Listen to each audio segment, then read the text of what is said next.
Onion cold storage facilities na nagkakalaga ng 39 million na ipatayo ng Kaagapay Kilusang Bayan Tagapagpaunlad Multipurpose Cooperative o Kaakibat MPC. Paano nila ito naisagawa? Pakinggan po natin ang ating panayam. Mapalad po ang Kaakibat Cooperative sapagkat isa po kayo sa masasabi nating nabiyayaan ng programa ng ating Department of Agriculture. At syempre, yung kaakibat ng biyaya na yan ay dahil nagpursige kayo, pumasa kayo sa panuntunan ng Department of Agriculture para makakuha po kayo ng katulad ditong cold storage na ito. Ano po? Ano po ang reaction po ninyo muna? Yan po ang bagay na ito puso naming pinasasalamatan, lalo higit po dito po sa Department of Agriculture, sa ilalim po ng programang High Value Crop Program, Development Program, na ang layunin po nito ay ma-assist yung mga kasama natin magsasaka upang mapalakas at mapalago yung kanilang produksyon, upang sa ganun po ay magkaroon tayo ng sustainable supply at mapataas po yung ating stocks, lalo higit po dito sa sibuyas. At ito nga po ang isang pamamaraan ng ating gobyerno ay mabigyan tayo ng isang unit na cold storage. Ilan po ang capacity nito? Ito po ay naglalaman ng 20,000 red bags. 20,000 Red bag po. red bags. Kung i-convert natin sa tonelada yan, mga ilan po yun? So, pagkaraniwan po kasi, dito sir nakwentahin natin Sige para po. tumiksak. Para medyo Okay. konti lang ang ano. Okay. 20,000 red bag, Oo. i-times mo po yan sa 27 kilos per red bag is equals to, tindali lang po lang ha. Sige lang po. Oo. Ating 20. Times po natin yan sa, may mali. 20 times 27 Ito yung kanilang kilos. ito kanilang Ito po. Sige po. 540,000 kilos. Okay. So 540,000 kilos. okay. So, is it- 54 tons. 54 tons. Opo. Okay. So isisingi ko lang, ito po yung kanilang ito yung pagpatunay na nakalagay dito. Onion cold storage facilities amounting to 39,634,305 and 11 centavos funded under the High Value Crops Development Program na i-indicate dito sa ating Kaagapay Kilusang Bayang Tagapagpaunlad Multipurpose Cooperative. Dito po yan na ang location po niyan. Dito po sa Magbay, San Jose Occidental, Mindoro. Ayan, ang ganda. So, onion cold storage. Ngayon, ito po, kay sa ating Pangulo, President Ferdinand R. Marcos Jr. Yan, okay. At Regional Director, si Attorney Christopher R. Banyas po. okay, so yan, kitang-kita, Kaya pag nakikita nyo, pag pupunta kayo dito, tingnan nyo agad dito. Alam nyo, nakaka-inspired yung isang kooperatiba na mabiyayaan ito, sapagkat hindi ganoon kadali, yung paggawa nito. Ngayon, konting kwento po tungkol po diyan. Kung paano po kami nagkaroon, sir. Paano? Siguro po, marapat at mahalaga rin na malaman ng ating mga magsasaka na naghahangad na magkaroon po ng tulad namin na onion cold storage.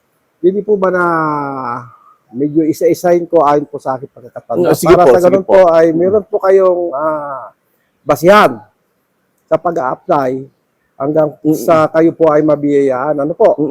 So, ang first step po niyan ay pumunta po kayo doon po sa tanggapan ng MAU office at kayo po ay mag-submit ng application. Ang isasubmitin po ninyo ang application ay kasama ng letter of intent, project proposal, yung pong inyong profile, list of officer, list of member, tapos kinakailangan accredited po kayo ng Department of Agriculture, at ganoon din po dapat accredited po kayo ng CSO, Civil Society. Civil Society Organization. Organization. Tapos dapat accredited po kayo ng ating Sangguniang Bayan. And then, madali lang po yun dahil Pagpunta po nyo doon sa tanggapan ng MAU office, meron pong nakatalaga doon na staff para kayo po istimahin at tulungan. Ihanda niya nga lang po ninyo yung mga kaukulang dokumentary. At nagpapasalamat po kami doon po sa katauhan ni Ginoong Ray Ipales kasi po yung nagtiyaga na tumulong sa amin sa pagpapa-process ng aming mga papilis. And then, ang step 2 po, kapag ka na-file nyo na yung inyong application, hintayin nyo po yung tao, personally pupuntahan po kayo para i-evaluate. Titingnan nyo lugar, kung accessible ba doon sa mga nagtatanim ng sibuyas. And then, yung lupa na inyong pagtatayuan, kung kailangan tambakan. At saka, yung kakayahan po ng inyong pong samahan. Yun, number 1 yun. Mahalaga. Mahalaga yun. Opo. Baka naman si Chairman lang makikinabang dito. Ganun ba? Sikon lang. And then, pag naibigay sa inyo, hindi nyo na po magamit. Sayang po yung pundo. Dapat po sana ay magamit ng pangkalahatang magsasaka. Yung lupa. Kasi importante dito lupa Opo. Kailangan ba ano yung lupa? Titulado? Ito ba'y pag-aari ng Mababagit po din natin yung sir. Ano po, sir? Actually po, itong floor area po ng aming tinayuan na cold storage, ito po ay 474 square meter. Okay. And then, siguro, hindi ko lang po matandaan yung required na sukat ng lupa na dapat maging inyong pag-aari. At kinakailangan meron po kayong proof of ownership at yun po naman ay ino-honor nila yung deed of donation, deed of sale, title o ano pa man. So yun po. At titignan din po nila, yun po ang malaga, yung pong yung pong layo ng source ng kuryente na 3-phase. Malaga po yun. And then, next, ito po yun ay medyo pahirap na ng pahirap. Yung Tatakot tuloy ang ating mga ganyan. Hindi ko po kayo discourage. Ano po, sa halip, ini-encourage ko po kayo. Yes. Ayan ang dahilan kung bakit sinasabi ko yung mga pamamaraan para sa ganon, malayo pa man ay inyo pong mapaghandaan. So, ang next step po doon ay yung tinatawag na equity. Doon po mag-umpisang medyo bibigat yung balikat. Kasi kinakailangan meron po kayong lupa. May pambili kayo ng lupa. And then, kung yung lupa nyo po ay medyo malalim, kinakailangan po tambakan yan. Siyempre, gastos na ganyan. And then, yung pong kuryente. Bibigyan ko po na po kayo ng idea na sagot nyo po yung tatlong 50 kVA na transformer. Yun po ay nagkakahalaga ng bawat isa ng 130 to 150,000. Kailan may pera ang ano to? Opo. So yung pong aming kuha, pagkakabili po namin yan ay nasa 390. Gawin na po natin 340, ay 400,000. Kapagkat mayroon po pong bayarin niya, katulad ng logistic, tapos magbabayad ka pa sa testing doon sa make-off. And then, yun pong linya. Yun po ang mahalaga, bago kayo mag-apply, ay titingnan nyo po yung linya ng source ng 3-phase. Kasi ang 3-phase po ay matatagpuan lamang yan pangkaraniwan sa highway. Hindi nyo po yan makikita doon sa mga subdivision, sa mga liblib na lugar, o ano pa man. So kung malayo po at sobrang layo, marapat po na humanap kayo ng isang lugar na medyo malapit. Okay. So, bigit kumulang, ang gastos po namin dyan sa kuryente na yan, ay hindi niya, 35 meters lang po yan, ay gumastos po kami sa kontraktor ng 200,000 plus yung ang tawag to, transformer na 400,000. Bigit kumulang, nasa 600,000 ang inyo pong ihahanda sa transformer pala. Doon palagyan sa kuryente, ha? Okay. Bukod din sa lupa, ha? Yun na nga po. At nabanggit po natin pagtatambak ay pinapasalamatan po natin yung tanggapan ng ating butihing Mayor Rachel Ladaga kasi po nakapag-ambag po siya dito ng 50 loads. 50 loads. Sa pagtambak truck loads. Ang LGU. Opo. Ang local government. So, pinaparating po natin sa ating kagalang-galang na Mayor ang ating buong puso pasasalamat. And then, ito po, ang pinakamabigat na aming naging pinagdaanan, itong pang-apat. Ito po yung pagsisecure ng building permit. Yan, oo. Po. Kasi bago ka bigyan ng building permit, ang nag-issue po kasi ng building permit ay itong engineering office. Mm-mm. Bago ka bigyan ng building permit, kailangan mong mag-secure ng location na clearance. At ito naman ay manggagaling sa MDDO. Mm-mm.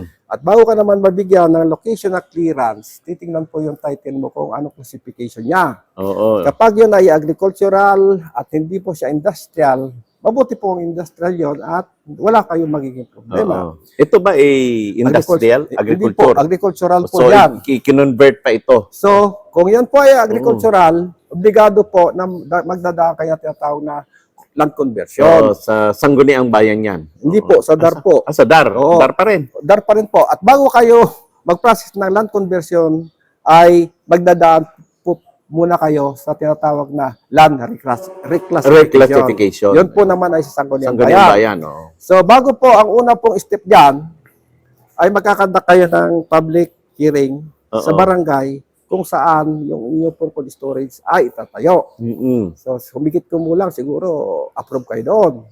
And then, magkakandak pa rin kayo ng hearing sa Sangguniang Bayan, siguro mga 3 pag-aarap, sir. Mm-mm. Matagal-tagal din yon. Mabuti na lang, mamabait naman yung mga bumubuo ng Sangguniang Bayan Oo. natin. At hindi naman tiyak na hindi kayo bibiguin. Oo. At kapag kayo po ay naproban, yun ay isang requirement lamang para kayo po ay magproseso na tinatawag na land conversion. Oo. Sa DAR naman po kayo lalapit. Yan, oo. And then sa pagpaprocess po ng land conversion, obligado po na kayo po ay mag-cash bond.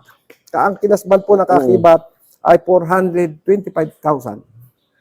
So, sabihin natin, 500,000. Opo, Oo, okay. 425,000 pesos. At ang dami pong requirement. Milyon. Mga document na dapat mo i-comply. At sa totoo lang po, ay mayroon pong mga tao na lumalapit sa amin, pero sobrang laki naman yung kanilang service fee. May naniningil pa ng 750,000. Oo. Eh wala naman kami ganong kalaki halaga. Oo. Pero yung pera ng kooperatiba. Opo, Yan, yun okay. po yung babae nyo sa Tagalakad sana. Mm-mm. Eh ang ginawa naman na lang po namin ay minano-mano na lang namin at tinulungan po kami ng DA. Biro niyo po, tinulungan po kami ng DA hanggang sa dumating dito yung secretary ng DA at secretary ng DAR. Nag-usap po sila. Mamaya dito na po yung mga mag-evaluate sa amin na mula sa DAR. Pero obligado pa rin na mag-deposit ka ng cash bond na 400. Oo. Ang hindi ko lang po alam kung yun po ay base doon sa luang. Kasi ang amin pong in-apply ay 1.7 hectare. So, depende. Opo. Oo, depende. Yun po ang Okay. pagkakalam ko. So, yun po ang dapat niyo pagandaan. Then, siguro maghihintay kayo ng more or less 1 o 2 buwan. Doon pa lang bababa yung tinatawag na land conversion order na manggagaling po sa DAR. Okay. Ganon. Sige lang po. Saan po kahaba yun? Sir? Oo, sige. E di pag dumating na po yung land conversion order na galing po sa DAR, Oo. maganda po kung approve po yung application nyo. Oo. Paano po kung hindi approve? Hindi approve. Dahil sa totoo lang, katakot-takot na po, dahil ang aming pong titulo ay classified as agricultural land in use, tapos IP pa siya. Oo. Emancipation patent. Okay. At ang emancipation patent ay hindi po basta-basta Basta-basta yan din, oo. binibenta. Totoo yan. Oo. Kinakailangan ipasa mo muna doon sa tagapagmana Para magkaroon ng bago clear. ibenta. Yan po, klowa at saka kuha. Pero yung lahat po ay nalampasan namin. Oo. So, sa suma total, may mga bagay lamang po na malalaking maaaring maging problema nyo. Unang-una ay yung source po ng 3-phase. Yan, okay. Yan, so, po yan. Ilang buwan, ilang taon ninyo ito sinimulan? Yung nung sinimulan nyo, nag-isip kayo, gumawa kayo ng resolution na gusto nyo magtayo na. From there, siyempre, doon nagsisimula yan. Opo. Hanggang sa mailagay ito, ilang taon po yan? Okay. From the very beginning po, yung pag-process, mula sa pag-apply po namin, pinakamabilis po na po ito po pinakamabilis na yung 1 taon hanggang 1 taon at kalahati. Ayun. Pinakamabilis na po yun. Pero kung medyo magkakano, 2 taon. 2 taon. Okay. Sa land conversion po, may nagsabi pa nga sa amin, mutik na kaming ang tawag to, umurong, sapagkat sabi, makabuting kayo na 5 taon. 5 years, di ba, sir? Oo, Land oo. conversion yun, sir. Oo. Kaya lang nga, Baka Sa- naman nanghihingi ng ano, baka naman pwede natin padulasan. sa kadahilanan ng pagnanais ng Department of Agriculture Oo. at sa DAR na rin, Oo. ay yung secretary po ng Department of Agriculture at ng DAR, nag-usap po sila. Oo. Yun po ang totoo noon. Ayun. Kaya, marami So, umaalalay talaga. Opo. Oo. Ganyan po ang pagsusumidhi ng ating gobyerno sa kasalukuyan na tayo po ay mabiyayaan. Ayun. So yun pong mga ibinigay ko sa inyo na mga Yun ang proseso paghandaan nyo. ay nasa 80% pa lang po yun. Oo. Siguro yun remaining na 20%, mga minimal requirement na lang katulad sanitary, fire, Madali na lang meron pa yan. palang kwan dyan. Di na, yun certificate of non-coverage. Oo. So ganun po ECE. kahaba. ECC. At saka bukod po doon sa linya ng electricity, kwintahin nyo na po, siguro humigit kumulang, maglaan na po kayo ng humigit kumulang 1 milyon. Hindi lang. Kasi yung iba pang mga paglakad eh. Opo. Oo, yung pagbili ng lupa. O mga ganyan. Kung, di ba? So, hindi lang. Magkano ang ginastos? Yung secret. Hindi, Umabot kayo ng ano? rough estimate po, nasa 1.5. 1.5. Yung ang tinutukoy ko eh. No? So, 1.5 to 2 million, yun ang dapat nating ano. Yun na lang bad namin, sir. Halos Oo. kalating milyon. Ay, ito na lang kwan namin yan. Mm-mm. 600 kwan na. Kaya nga. May kita 1 milyon. O yung mga nakikinig na kooperatiba dyan, ha? Tingnan nyo na. Inuulit ko po, hindi Oo. ko po kayo dinidismaya. Oo. Pero dapat diniscourage. kailangan eh. Ang isang truck po na load na binabayaran namin dito doon sa Tinwheeler ay 4,500. O bukod pa doon, Yun pa po. Siguro, hindi lang po yung nabanggit ko na yun kasi sa tambak lang po, napakalalim po nitong tinambakan namin. Oo. Pero wag po kayo, kung yung pong nabanggit ko sa inyo, ay okay lang sa inyo, doon nyo palang masasabi sa inyo sarili na 100% tiyak. Yes. Oo. At ito yung isang kooperatiba, ito ang tanong ko naman. Ano ang kapakinabangan ng mga miyembro ng kooperatiba? Okay, yan po ang isang magandang tanong po yan. Ano po, ang kakibat po kasi ay tax exempted. Oo. Pero may provision po doon. Kinakailangan ng iyong pagserbisyuhan lamang ay yung mga lehitimong mga miyembro. Yan. Okay. So lahat po ng maglalagak po dito kung hindi pa namin sila miyembro, pansamantala, di pa pangalan namin, habang pinaprocess at kuhan na rin namin sila na maging member. Kasi meron po tinatawag na, yun po kasing kita nito, meron tatawag tayo na interest on capital, kung ikaw po may pangangapital, at saka patronage refund. Babalik po yun din sa inyo. Doon saan sa mga miyembro. Ngayon, ito ngayon, ano po. Dahil, halimbawa ako, hindi ako miyembro, at gusto kong maglagak ng ano, siyempre, maglalagay ako ng Tatanggapin po namin yan. 50 kabans, big red bag. Opo. Magmimiyembro muna ako. Hindi, kung pansamantala at kailangan po namin, so sana sikreto. Yun po naman ay pwede ko na muna akuhin sa pangalan ko. Ayun. Pero hindi naman ito para ipalusot, ano. Opo, hindi Pero naman. dadaan talaga sa proseso. Yan Pero po naman ay pagtulong sa kapwa natin. okay. So ito ay intended only for the members ng co-op, Opo. ng kaakibat. Priority po. Priority. Okay. Oo. And then, tatanggap kami kung talagang kwan pa, inibaling magbayad kami ng tax, kung kinakailangan punuin po, pupunin. Oo. So dahil ang capacity nito ay ano? 20,000 20,000 red bags. Pero dito pa lang sa atin sa Magbay. Opo. Aba, ang dami na. Meron nga puno po kami membro na katulad ni Mr. Carlos, ni Mr. Madriaga. Yung mga yayamanin yan. hindi nga po sila makaalis dito sa, alam niyo na, isang cold storage na yan, kung saan sinira na sibuyas namin. Pati ako, tagal-tagal kung hindi po yung pera na yun, sinira lang nila. Asang-asa kami, nagbayad kami ng halagang para sa cold room, pero yung sibuyas namin, Nabulok din nila doon sa anti-room. Kasi anti-room po, ito po anti-room. Ang purpose po niyan, ay dyan lang ay conditioning lang yan. Pagkagaling sa labas, yung sibuyas, dyan mo muna pansamantala ilalagak para pagpasok mo doon sa loob, hindi po siya mag-absorb ng heat. Kasi biglang tataas yung heat, masisira po yung sibuyas. Okay, so dito sa technicalidad, kailangan yung operator, nag-undergo ba kayo ng Tapos seminar? lang po namin noong 2 hanggang 4. Yung operator mismo nito? Opo. December 2 hanggang December 4. Mm-mm. Bali 3 araw po. 4 na operator, yung si chairman at saka ako na manager. Bali 6 po kami na kinatawan na aming kooperatiba. Oh, kasi yung pagpapatakbo nito eh. Number 1 po yun, Mm-mm. na dapat mag-undergo talaga kayo ng Mm-mm. training. Saka seminar. At saka isa pa, yung contractor po naman, katulad ng Riptex, mag-iiwan po sila dito ng sa una operation na mag-assist. Kasama po yun, sir, sa MUA. Sa MOA, oo, okay. So, hindi talaga iiwanan. Hindi po talaga iiwanan. O kasi baka pag nandiyan na lahat ng, di ba, malapit na rin ang anihan ng sibuyas. Next year, anihan ng sibuyas. At expected natin dito talaga maglalagak. So, kinakailang handa, di ba? Siyempre, yung first impression, kapag maganda ang naging lagay ng pangangalaga ng cold storage nitong kaakibat, siyempre, mag-epekto yun. Kakalat yun. Ang ganda ng ano roon, ng serbisyo nila, mga ganon, di ba? Para po sa inyong kaalaman, ang Kakibat po ay itinatag noong 1987. So, nasa 38 years old na po ang aming kooperatiba at naranasan po namin lahat ng problema. Nandiyan magkandalubog kami, malugi. Pero marami po kami naging business.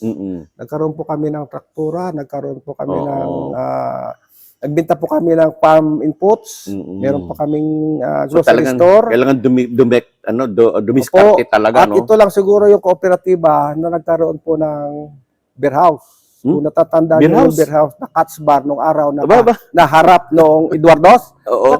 Sa Kakibat po yun. Yung Cat's Bar, yun. Sa amin po yun. Sino mga customer doon? Yung mga membro rin po. Kasi kaya po naman yun ay nagawa. Pero yun po naman ay panlaang, puro lalaki lang po. Pang ano lang, ano. Dahil karamihan sa mga membro namin ay galing sa Baitbot. Alam niyo naman yung mga farmer dyan. Kasi kaligayahan na nila yung mag-iinom. So napagpasyan po namin na bakit maiba pa yung makina ba? Hindi kami nalaan. Ang problema, nung bandang huli, ay inaway-away na sila ng kanilang mga asawa kasi alam niyo naman yung harap na Eduardo's nung araw. So, yun po, marami po kaming naging karanasan. Napainom ako doon, Opo, Katsbar. Katsbar, oo. Pagka uuwi ako kasi, mag-relax muna sandali, 2 bote. Taga-bangko, pangkaraniwan po. So ganun na, no? So, sa mga, nasa mga kooperatiba dyan, ang isang dapat na natin gawin, yung pagiging matatag ng kooperatiba. Alam nyo, kulang ang ating mga cold storage. Kasi, sa totoo lang, dati ang nagtatanim na ng sibuyas ay ang San Jose at Magsaysay, sumabay na ngayon ng Rizal. Sumunod na ang Kalintaan. Halos buong Mindoro na nagtatanim ng sibuyas. Ang Rizal po, yung Salvation United, meron na rin. Nauna po yung sa amin, nung nakaraan taon pa. Ganito rin po ang Triptychs din ang kwan. Tapos yung NPC, yung dito sa kwan, Lourdes. Lourdes, yan. Tapos ang susunod, ito po yung pinakamalaki. 500 million. Yes. Ating bilyon. Ito pong 8 kadiko. Approve na po yun. At kasalukuyan nilang ipinaprocess. Pero kulang pa rin. Tutuusin niya, kulang pa rin yan. Opo. Yung sa sibuyas na magtatanim. At least yung ating mga kababayan, nakita po ninyo, no? Ito yung talagang real scenario na dahil kulang tayo ng cold storage, ang ating pamahalaan ay nagbibigay ng tulong. Katulad nito, saan ka ba magkukuha ng ilang milyon nito? 40, halos 40 million. 30 million, saan ka kukuha niyan? For sinistore. Na nabigyan po kami ng ganyang kahalaga. Yes. Na dapat po naman naming suklihan ng pagpapalala. Yan ang yan. Okay. So ano po ang, dahil narinig na ng ating mga kababayan, yung talagang paano nyo sinimulan ito at palagay ko na-inspired sila doon na dapat tayo rin. Kasi totoo lang, kailangan po natin ng maraming kooperatiba na magtayo ng katulad nitong cold storage. Una-una sa mga miyembro di ba? Kasi malaki po ang kikitain yan. Mawawala na yung titawag na yun nasa gitna. Ahente. Bibilihin nila yung sibuyas nyo, ilalagak nila doon sa cold storage, kikita sila ng malaki. Samantalang tayo mga farmer na producer, napakaliit. Sa ganitong pamamaraan, yung kikitain nila, mapupunta na sa atin. From produce to halos finished product sa market, tayo na po magbibinta. Ayan. Tsaka kailangan lang talaga siyempre yung mga leader, yung mga mamumuno sa kooperatiba, talagang Huwag magkaka-interest. Yun Yung pa po nabanggit mo ang kanina, no? isang mahalagang Baka magamit na ni chairman, magamit ni ganito. Ako po, sa tagal ng panunukulang po sa Kakibat, nagkaroon na po ito ng sentimental value. Oo. Meron po kaming building dito po sa Aurora Subdivision Mm-mm. na malapit na po, muntik na po yan ma-embargo ng bangko. Oo. Pero nung nawala na yung mga scammer, kuratong na ginawa nilang. Unti, yan po ay Hindi mo talaga natubos na namin yan. hindi mo ilabas, Oo. hindi mo talaga mapigiling ilabas din, Opo. no? Di totoo yan, totoo yan. Oo. Basta trabaho ka lang ng trabaho, wag mo muna basta may tinanim ka, Mm-mm. tsak mamumunga, wag ka lang mainip. Oo naman. Oo. Katulad ngayon, di sino bang makikinabang doon? Di Mm. kami rin. Ba't naman kami kukuha sa iba? Siyempre, iba na yung may malasakit sa Ayan, kooperatiba. So, kailan ang operation po nito? Ang Target, oo. predicted operation po namin, date ay itong susunod sana ng March. Kaya lang ngayon po ay Susunod na March. Itong papasok na taon. Opo, ito na pong susunod na season. December ngayon, ano? Opo, January, February, March. Yun na. Ano yan yun na? Opo, yun na nga. Kasi po ito okay na eh. Meron na kaming operator at ito po yung nagumagana na. So yung ang problema na lang yung ilalaman. No, yun. So bago mo ito lalamanan, ang nakita ko pang isang problema dito, yung tarima. Nag-apply na rin kami sa Department of Agriculture. Okay na, makaya ng problema, out of stock po siya.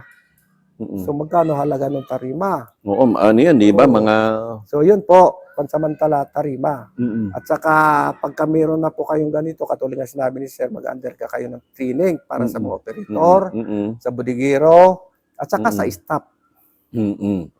Okay, so expected ninyo ang inyong timetable ay ditong March 2026 ay mag-start na kayo ng operation. So nasa inyo po ang pagkakataon, sir, para anyayahan yung ating mga onion farmers, onion growers na subukan nilang maglagak dito. Pero bago tanong ko lang, ha, ano ang kahalagahan ng isang sibuyas na aking inani na ilalagay ko sa cold storage? Ano po ang noon? Ano ang yung advantages po advantage, noon, yung malaki po. Alam niyo po ba na sa kasalukuyan ang storage price, yung angkatan ngayon nagre-reach na po siya ng 2,700. How much yan? Regardless kung ilang kilo na yan, ang tawag po nila yan na intiro. Samantalang yung inaani po natin ay 40 pesos na. Ang isang kilo. 2,700 na ngayon. Nasa 100 pesos na yan. Oo. Mahigit. Kasi pag titimbangin mo yung isang red bag, wala na po 27 yun. Oo. So ang maganda ngayon pala talaga dito, no, pagkagaling sa yung pag-ani, no, wag nang dumaan sa mga middleman o kasi sa mga middleman, sa mga kwan, naghanap po ang tawag. Ano nyo na ayun na po ang mismong mangangalaga ng iyong produkto. Para hindi na nila barating yan. Diba? Kasi yung pagsisibuyas ay isa pong, yung pagsasaka, isa pong hanap buhay yan negosyo. Oo. Baga siya ay negosyo. So ang mapapayo ko lang po, yung pong naghahangad, huwag po kayo masiraan ng bait. Ay, ng bait ng loob pala. Sorry. Okay.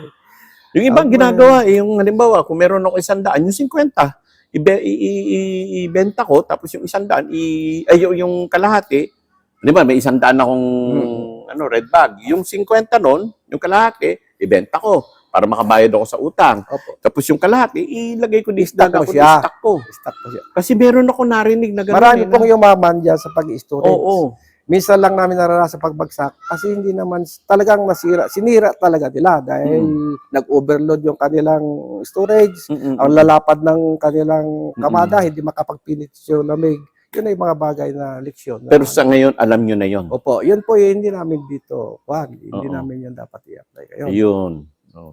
Sige, nasa inyo po ang pagkakataon, sir. At yung paanyaya po at kasiguruhan na itong kaakibat, ito naman panibagong kaakibat ninyo, nakapatong sa inyong mga balikat, yung pagpapatakbo naman ito. Nasa inyo po ang pagkakataon, sir, para sa ating mga magsasaka ng sibuyas. Okay. Ito po ay encouraging pa, lalong higit po sa mga Mindoreño. kung inyo pong obserbahan, yun pong mga magsisibuyas mula po sa norte, yung unti na po silang lumilipat dito sa Mindoro. Yung iba, nandyan na po sa Sablayan, Mamburao, nandiyan na po sila. Meaning, parang gusto na nga nilang ilakad na ang Mindoro po ay gagawin nilang capital, Onion Sibuyas, capital, Onion oo. capital of the Philippines. So yan na po tayo ay pangunahing pinagkakakitaan natin yung pagtatanim ng sibuyas. Karirin na po natin yan. From produce to market, tayo na po ang dapat na mga siwa. Para sa ganon, yung kabuhayan naman natin at yung ay mayangat naman natin. Yan ay po ay magagawa lamang natin kung yung buhay ng sibuyas na inaani natin ay mapapatagal natin. Kasi bago pumatak po ang December hanggang sa bagong taon, doon po pumapalo ang presyo ng sibuyas. Yes. Talagang hindi mabago yung kalakaran na yun. At saka para maiwasan natin yung sinasabing importasyon. At sa mga naghahangad naman, kung meron po kayong katanungan, ay bukas po ang aming opisina para isabihin sa inyo yung dapat yung mga ihanda habang matagal pa na paunti-unti. Ayan. Okay, so kompleto na, well said. Ano po, narinig naman po ninyo yung sa mga kooperatiba po ito. Kaya po natin nais na ibahagi ito dahil para ma-encourage natin yun ng mga kooperatiba na ito ang gawin po ninyo. Ito ay isang tulong natin kasi nga nabanggit nga na tayo ay magiging isa na sa onion capital of the Philippines. Sa makatuwid, kailangan natin ng maraming cold storage dito. At ang balita ko ay ang commitment ng local ng ating pamalaang nasyonal sa pamamagitan at pamumuno ng ating Pangulong Ferdinand Bongbong Marcos ay talagang susuportahan ang mga magsasaka.